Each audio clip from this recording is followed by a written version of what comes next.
राधे राधे दोस्तों। पौष मास की अत्यंत पवित्र और कल्याणकारी सफला एकादशी की आप सबको हार्दिक शुभकामनाएं। एकादशी तिथि के विषय में शास्त्र कहते हैं, एकादशी तिथि शिशु की रक्षा करने वाली जननी के समान है, रोगियों का उद्धार करने वाली औषधि के समान है और साधकों की रक्षा हेतु ही इसका प्राकट्य हुआ है। बहुत समय पहले चंपावती नगरी में राजा महिष्मान का शासन था। उसके 4 पुत्र थे, जिसमें ज्येष्ठ पुत्र लुम्पक अत्यंत दुराचारी था। मांसाहार, नशा, अवैध स्त्री संग तथा दूसरे बुरे कामों में अपने पिता का धन नष्ट किया करता था। सदैव ही देवता, ब्राह्मण, वैष्णवों की निंदा किया करता था। जब राजा को अपने बड़े पुत्र के ऐसे कुकर्मों का पता चला तो राजा ने उसे समझाने का कई बार प्रयास किया, पर उसका हृदय नहीं बदला। अंततः राजा ने उसे त्याग दिया और अपने राज्य से निकाल दिया। तब वह विचारने लगा कि कहाँ जाऊं, क्या करूं। अंत में उसने चोरी करने का निश्चय किया। दिन में वह वन में रहता और रात्रि को अपने पिता की नगरी में चोरी करता तथा प्रजा को तंग करने और उन्हें मारने का कुकर्म करता। कुछ समय पश्चात सारी नगरी भयभीत हो गई। वह वन में रहकर पशु आदि को मारकर खाने लगा। नागरिक और राज्य के कर्मचारी उसे पकड़ लेते, किंतु राजा के भय से छोड़ देते।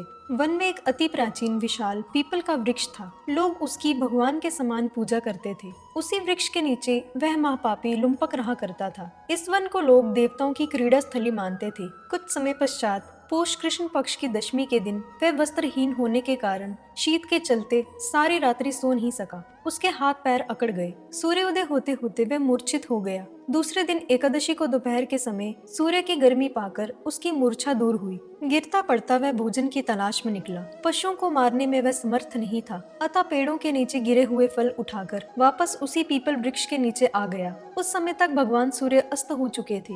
वृक्ष के नीचे फल रखकर कहने लगा, हे भगवान, अब आपको ही अर्पण है ये फल, आप ही तृप्त हो जाइए। उस रात्रि को भी दुख के कारण उसे नींद नहीं आई। उसके इस उपवास और जागरण से भगवान अत्यंत प्रसन्न हुए और उसके सारे पाप नष्ट हो गए। दूसरे दिन प्रातः एक अति सुंदर घोड़ा अनेक सुंदर वस्तुओं से सजा हुआ उसके सामने आकर खड़ा हो गया। उसी समय आकाशवाणी हुई कि हे राजपुत्र, श्री नारायण की कृपा से तेरे पाप नष्ट हो गए हैं। अब तू अपने पिता के पास जाकर राज्य प्राप्त कर। ऐसी वाणी सुनकर वह अत्यंत प्रसन्न हुआ और दिव्य वस्त्र धारण करके भगवान आपकी जय हो कहकर अपने पिता के पास गया। उसके पिता ने प्रसन्न होकर उसे समस्त राज्य का भार सौंप दिया और स्वयं वन के रास्ते चले गए। अब लुम्पक शास्त्र अनुसार राज्य करने लगा। उसके स्त्री, पुत्र आदि सारा कुटुंब भगवान नारायण का परम भक्त हो गया। वृद्ध होने पर वह भी अपने पुत्र को राज्य का भार सौंप कर वन में तपस्या करने चला गया और अंत समय में वैकुंठ को प्राप्त हुआ। अतः जो मनुष्य इस परम पवित्र सफला एकादशी का व्रत करता है उसे अंत में मुक्ति मिलती है।